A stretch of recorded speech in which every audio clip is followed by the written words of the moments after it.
स्वागत है सार्थ शिक्षा में। देखिए, कुछ बातें आज करेंगे, पढ़ाई के अलावा भी कुछ बातें हैं जो करना बहुत ज़रूरी लग रहा है।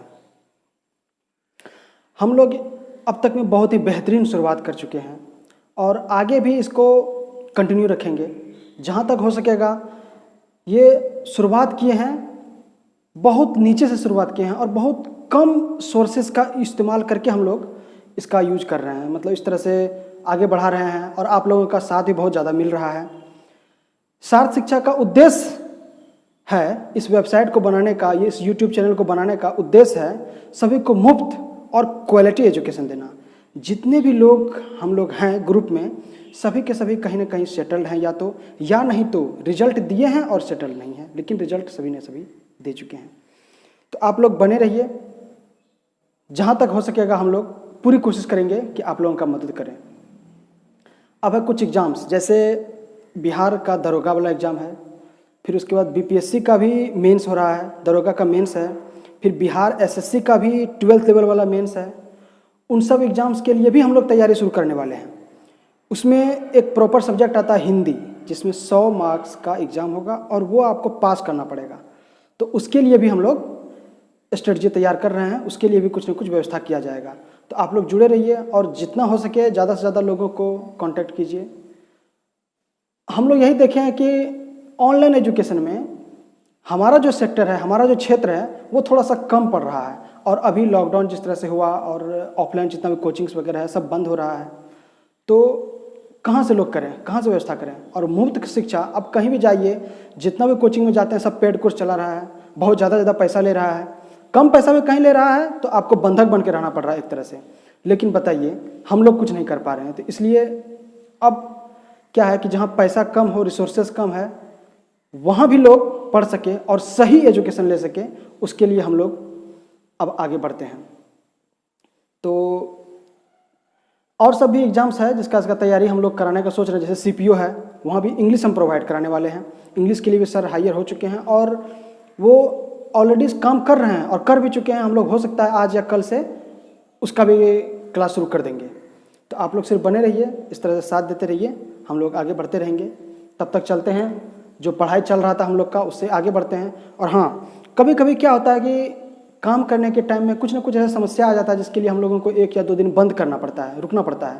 तो उसके लिए थोड़ा देखिएगा, कंप्रोमाइज़ करना पड़ता है सब कुछ को, तो कोई दिक्कत नहीं होना चाहिए। तो आज का काम शुरू करते हैं। हम लोगों का एलसीएम एचसीएफ का पार्ट भी चल रहा था, वो थ्योरी पार्ट लगभग ऑलमोस्ट क्लियर हो चुका है। अब हम लोग उसका कुछ क्वेश्चंस भी देख लेते हैं। एलसीएम में कहाँ कहाँ दिक्कत आया था, एलसीएम क्या क्या चीज़ सीखे थे, उसका यूज करके कुछ क्वेश्चंस बनाते हैं। आइए शुरू करते हैं। क्वेश्चन क्या लिखा हुआ है, 715 का अपवर्त प्राप्त करने के लिए 825 में कौन सी छोटी से छोटी संख्या से गुणा करना पड़ेगा। अब देखिए, आप कहेंगे सर इस तरीके के क्वेश्चन तो बताए नहीं हैं। देखिए, हम थ्योरी में हर किस्म का चीज़ दे चुके हैं, बस एग्जामिनर जो क्वेश्चन बनाता है ना, वो उसी चीज़ को थोड़ा सा अलग अलग तरीके से डिफाइन करके क्वेश्चन को क्रिएट करता है। ये भी थोड़ा सा अलग करके इस क्वेश्चन को क्रिएट किया है। वो क्या किया है, हम लोग जब पढ़ रहे थे तो हम लोग एक एग्जाम्पल लिए थे, किसका, 3 और 4 का। क्या किए थे कि 3 का पहले मल्टीपल लिखे थे, 3, 6, 9, 12, 15 ऐसे ऐसे करके चला था। फिर 4 का मल्टीपल लिखे थे, 4, 8, 16, 4, 8, 12, 16, 20 ऐसे ऐसे करके लिखे थे। फिर क्या हुआ था कि एलसीएम इस तरह से, ये एचसीएफ ले लिए थे, एलसीएम इस तरह से हम लोग ले लिए थे। ये क्या था, 3 का ऐसा मल्टीपल बताइए। क्वेश्चन क्या कर रहा है, ये जो क्वेश्चन कर रहा है हम उसको आपको इसके थ्रू डिफाइन कर रहे हैं। वो कह रहा है कि 3 का ऐसा मल्टीपल बताइए जिसमें 4 छोटी से छोटी कौन सी संख्या है जिसमें 4 से अगर गुना करें तो वो 3 का मल्टीपल हो जाए। इस तरीके का ही क्वेश्चन वो बना रहा है। यहाँ क्या कर रहा है कि 3 का अपवर्त, मतलब 3 के जगह पे दे दिया है 715 और 4 से गुना करने के लिए कर रहा है, तो 4 का मतलब दे दिया है 825। हम क्या किए थे, 4 का 3 से गुना करते थे, 3 को 4 से गुना करते थे, तो मैटर बन जाता था क्लियर। इसीलिए इन दोनों का HCF ही यहाँ लेने के लिए कह रहा है। क्या कह रहा है? 715 का हम लोग तरीका क्या देखे थे एलसीएम निकालने का? सबसे बढ़िया अभाज्य गुणनखंड। इसका हम अभाज्य गुणनखंड करते हैं तो क्या क्या आएगा? इसका आएगा सबसे पहले 7 5 12 13, तो ये 5 से कट रहा है, 5 से गुना करेंगे 11 गुना 13, ये आएगा। देख लीजिए आप गुना करके यही आएगा। फिर है 825, 825 का जब हम गुना करेंगे तो ये आएगा 5 का स्क्वायर, 8 2 10 5 15, हाँ 3 से भी कटेगा, 3 गुणे 11, ठीक है, 25 25, 8 चौके 32 3 33, हाँ ठीक है। अब देखिए ये कह रहा है कि इसका अपवर्त्य प्राप्त करना है। अब ये दोनों संख्या तो बराबर है, ये दोनों बराबर, ये दोनों अभी बराबर नहीं है, इसका एलसीएम अभी नहीं निकाले हैं। अगर हम इसका एलसीएम निकालना शुरू करेंगे तो एलसीएम क्या निकलेगा? देखिए सबसे पहले जो अभाज्य संख्या है वो सब लिख दिए, फिर हाईएस्ट पावर पे आते हैं, अच्छा 13 भी है, फिर हाईएस्ट पावर पे आते हैं, 3 का 1 है, 5 का 2 है, 11 का 1 है, 13 का 1 है, ये एलसीएम है। हमको यही प्राप्त करना है, हमको यही प्राप्त करना है। अब आप हमको ये बताइए कि अगर ये प्राप्त करना हो इस संख्या के लिए तो नहीं, किसमें? 825 में गुणा करना है। इस 825 में किस चीज से गुणा करें कि हमारा ये संख्या प्राप्त हो जाए? बताइए 825 में किस चीज से गुणा करें कि हमारा ये संख्या प्राप्त हो जाए? तो हम देख रहे हैं 3 तो इसमें ऑलरेडी है, 5 का स्क्वायर ऑलरेडी है, 11 का स्क्वायर ऑलरेडी है। अगर हम इस 825 में 13 से गुणा कर दें तो हमारा ये संख्या प्राप्त हो जाएगा, मतलब इसका एलसीएम हमको प्राप्त हो जाएगा। तो ये वही कह रहा है 715 का अपवर्त्य प्राप्त करना है, मतलब 715 का अपवर्त्य ये एलसीएम हो गया। कहने का मतलब 3 का अपवर्त्य 12 है, और कह रहा है कौन सी संख्या से गुना करें 825 में? तो 13 से गुना करेंगे, आंसर आ जाएगा। कुछ किए हैं, बस एलसीएम हम निकाले हैं और 825 से हम एलसीएम में भाग दे दिए, हमारा आंसर आ गया। ये ऑलरेडी कुछ नहीं है, देखिए इसको हम 825 का जो लिखे थे ये वही है, भाग किया हुआ है। 825 से एलसीएम निकाले, एलसीएम में 825 से भाग दे दिए, आंसर आ गया। इस तरीके से सॉल्व कीजिए, बहुत आसान है। हम आपको समझा रहे हैं इसलिए टाइम लग रहा है। अगर आप कलम उठाएंगे, हम वादा किए हैं 2 सेकंड, तो आपका तीसरा सेकंड नहीं जाएगा, सोच लीजिए, ठीक है। एक और क्वेश्चन है, 3 घंटियां एक साथ बजना प्रारंभ करती है। हम घंटी एग्जाम्पल के टाइम में भी बताए थे, जब थ्योरी चल रहा था उस टाइम भी घंटी बजाए थे, आज भी घंटी बजा रहे हैं, आप लोग भी घंटी बजा दीजिएगा, अच्छा रहेगा। 3 घंटियां एक साथ बजाना प्रारंभ करती है और बजना प्रारंभ करती है, और 0.25, 0.1 और 0.25 सेकेंड, 0.25 दो जगह हो गया, क्वेश्चन में कुछ अल्टर होगा, देखिएगा तो यहाँ 0.125 है, ठीक है। 0.125 सेकेंड के बाद बजती है, तो कितने समय बाद तीनों एक साथ बजेगी? वही क्वेश्चन है। हम 3 घंटी लिखे थे, 3 4 8 दे करके एग्जाम्पल बनाए थे। यहाँ पे 3 घंटी है लेकिन वहाँ 3 4 8 के जगह 0.25, 0.1, 0.125 कर दिया। कहने का मतलब याद कीजिए, दशमलव का एलसीएम निकालने हम बताए थे, हम यही दशमलव है इसका एलसीएम निकाल देंगे, आंसर आ जाएगा। कैसे निकालते हैं दशमलव का एलसीएम? दशमलव के बाद पता करते हैं कि अधिकतम संख्या कहाँ है और कितना है। अधिकतम संख्या यहाँ 2 है दशमलव के बाद, यहाँ 1 है, यहाँ 3 है, तो दशमलव के बाद अधिकतम संख्या 3 है। हम क्या करेंगे, सभी संख्या में दशमलव के, सभी संख्या को 10 के पावर दशमलव के संख्या से गुणा कर देंगे। क्या मतलब है, यहाँ 10 का कितना पावर से गुणा करना होगा इस क्वेश्चन में? 3 से। तो क्या क्या आएगा अपने पास, डिजिट क्या हो जाएगा? 225.25 है, उसमें 10 के पावर 3 से गुना करेंगे तो 250। 0.1 है, इसमें 10 के पावर 3 से गुना करेंगे तो ये 100 हो जाएगा। फिर उसके बाद 125 से यहाँ 0.125 है, इसको 10 के पावर 3 से गुना करेंगे तो 125 हो जाएगा। अब क्या इसका एचसीएफ निकालना मुश्किल है? बिल्कुल भी मुश्किल नहीं है, आप इसका एचसीएफ आराम से निकाल सकते हैं, हमको एलसीएम नहीं बताना पड़ेगा, आंसर आप आराम से निकाल सकते हैं, ठीक है। यहाँ से आ जाएगा, निकालना पड़ेगा, निकाल दे क्या? देखिए ये 5 का क्यूब है, ये 2 का स्क्वायर गुना 5 का स्क्वायर है, ये 2 गुना 5 का क्यूब है। अब तो आसानी से कर सकते हैं, अब 2 गुना 3 नहीं है, 2 गुना 5 ही है, 2 का हाईएस्ट पावर स्क्वायर 5 का क्यूब आ जाएगा, आंसर कर दीजिए। ये हो जाएगा। तो इतना सेकंड बाद ये संख्या बचती है। ठीक है, इस तरीके से क्वेश्चन बनता है। अब देखते हैं अगला क्वेश्चन क्या कह रहा है। क्वेश्चन, 3 व्यक्ति 11 किलोमीटर के वृत्ताकार पथ पर एक साथ एक ही दिशा में चलना प्रारंभ करती है। उनकी गति क्रमशः 4 किलोमीटर प्रति घंटा, 5.5 किलोमीटर प्रति घंटा, 8 किलोमीटर प्रति घंटा है। वे तीनों एक साथ कब प्रारंभिक बिंदु पर मिलेंगे। क्वेश्चन पढ़ने के बाद तो लग रहा है कि बहुत डिफिकल्ट है, लेकिन ये क्वेश्चन जितना लग रहा है ना देखने में, उससे भी ज़्यादा आसान है। देखिए कैसे, पहले समझिए कि क्या कह रहा है ये क्वेश्चन, कह क्या रहा है। ये तो लैंग्वेज में लिखा हुआ है। ये कह रहा है कि 3 व्यक्ति है ए बी सी, इस बिंदु से चलना प्रारंभ किया। एक का स्पीड है 4 किलोमीटर प्रति घंटा, एक का है 5.5 किलोमीटर प्रति घंटा, मतलब 5.5, एक का है 8 किलोमीटर प्रति घंटा। अब ये चल रहा है, फिर कह रहा है कि ये कब तीनों 4 किलोमीटर प्रति घंटा का क्या मतलब हुआ कि 1 किलोमीटर चल जाएगा वो 4 घंटा में, एक तो 5.5 घंटा में चलेगा, एक तो 8 घंटा लगेगा किलोमीटर प्रति घंटा। 1 घंटा में 4 किलोमीटर चलेगा, एक तो 1 घंटा में 5.5 किलोमीटर, एक तो 1 घंटा में 8 किलोमीटर चलेगा। तो एक साथ मिलेगा कभी नहीं, लेकिन कभी ना कभी तो मिलेगा। हो सकता है एक तो 1 चक्कर लगा ले, हो सकता है कोई 2 चक्कर लगा ले, कोई 5 चक्कर लगा ले। ठीक है, ये एलसीएम एचसीएफ का क्वेश्चन है और इसमें हमको करना क्या है, एलसीएम निकालना होता है। इसमें कंफ्यूजन क्या होता है, जब आप बनाने जाते हैं आप सोचते हैं चलो एलसीएम निकालते हैं तो क्या करें हम। कभी मन होता है 4, 5, 8 का एलसीएम निकाल देते हैं, कभी किसी किसी को मन में होता है कि नहीं डाटा तो 11 किलोमीटर है तो 4, 5, 8, 11 का एलसीएम निकाल देते हैं। किसी के दिमाग में कुछ, किसी के दिमाग में कुछ आता है, लेकिन हम आपको बता रहे हैं कि करना क्या है एक्चुअल में। ये क्वेश्चन में दे रखा है कब प्रारंभिक बिंदु पर मिलेगा। कब, कब का मतलब टाइम, टाइम पूछ रहा है, तो हमको निकालना है एलसीएम टाइम का। ठीक है, अब टाइम का एलसीएम हमको निकालना है। इसमें क्या टाइम दे रखा है, कह रहा प्रति घंटा किलोमीटर, टाइम नहीं दे रखा है।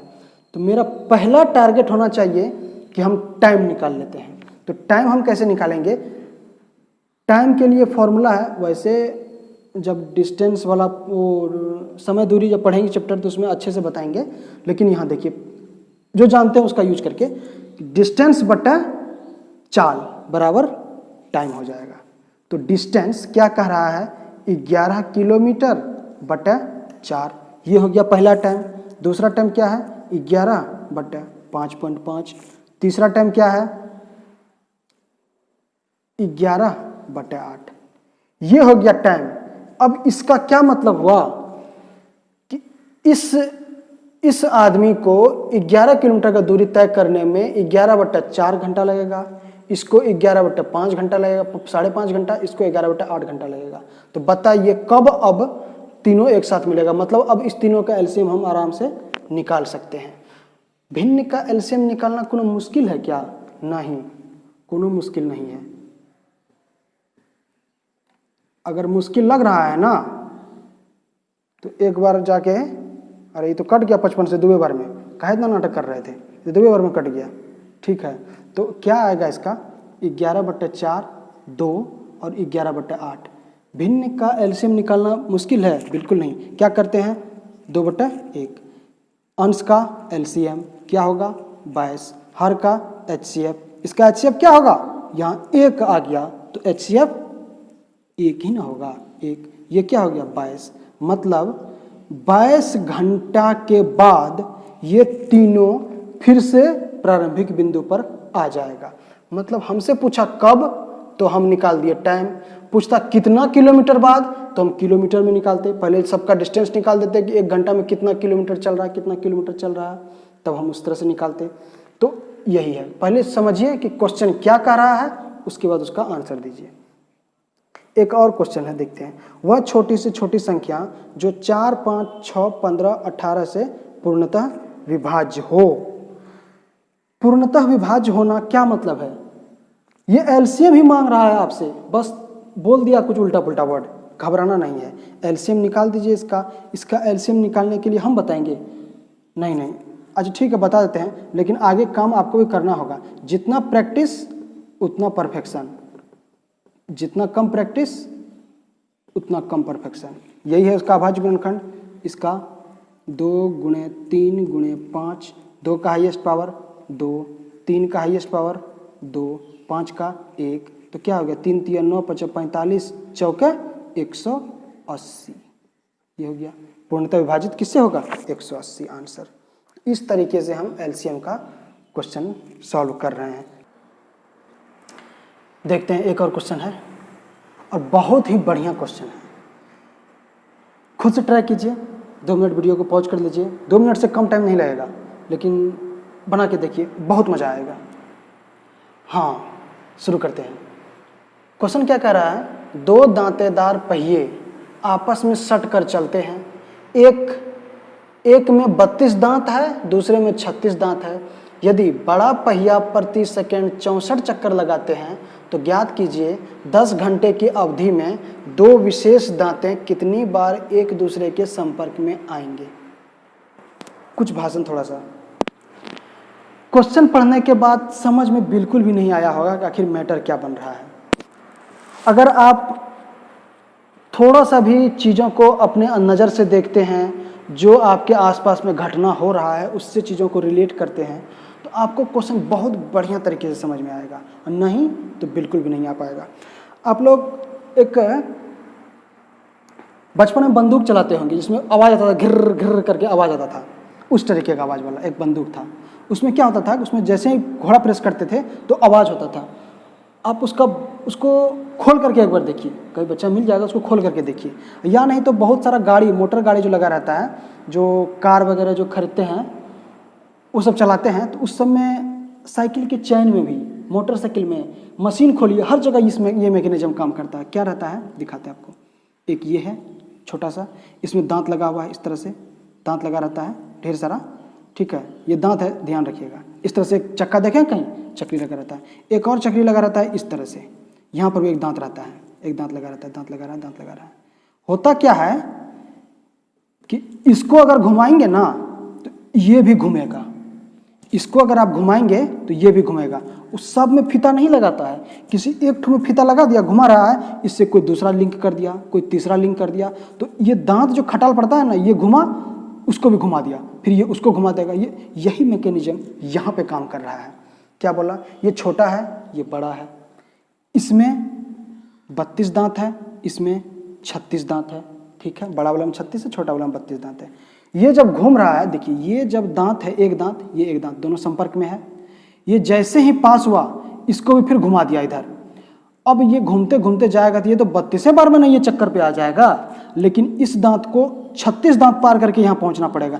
तो क्या जब अगले बार फिर ये दोनों घूम करके यहाँ पहुँचेगा ये भी, तो क्या यही दांत आपस में संपर्क में रहेगा? बिल्कुल नहीं। ये जब यहाँ पहुँचेगा तो पता चलेगा कि ये तो यहीं कहीं है, 32वें नंबर का दांत ने इसको टच कर जाएगा, 36वां नंबर का दांत तो अभी नहीं पहुँचा है, तो 32वां नंबर का दांत तो ये तो आगे पीछे हो गया।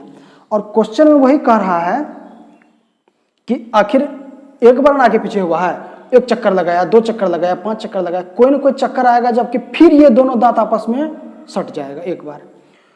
तो हमसे यही पूछ रहा है कि जब ये घिरनी 10 घंटा तक चलेगा तब बताइए ये दोनों दांत कितना बार टकराएगा। अब वो एक ऑप्शन दे दिया है हमको कि प्रति सेकंड 64 चक्कर लगाते हैं। ये घिरनी जो है ना, ये 1 सेकंड में 64 बार घूम जाता है, 64 चक्कर लगा लेता है, मतलब बहुत तेज है ना, मोटरसाइकिल का होगा। तो वो चीज़ हमको करना है, वही हमको ढूंढना है कि कितना चक्कर के बाद, पहले हमारा क्या काम होगा, हम पहले ये ढूंढते हैं कि कितने चक्कर के बाद ये दोनों घिरनी, ये दोनों दांत फिर से मिल जाएगा।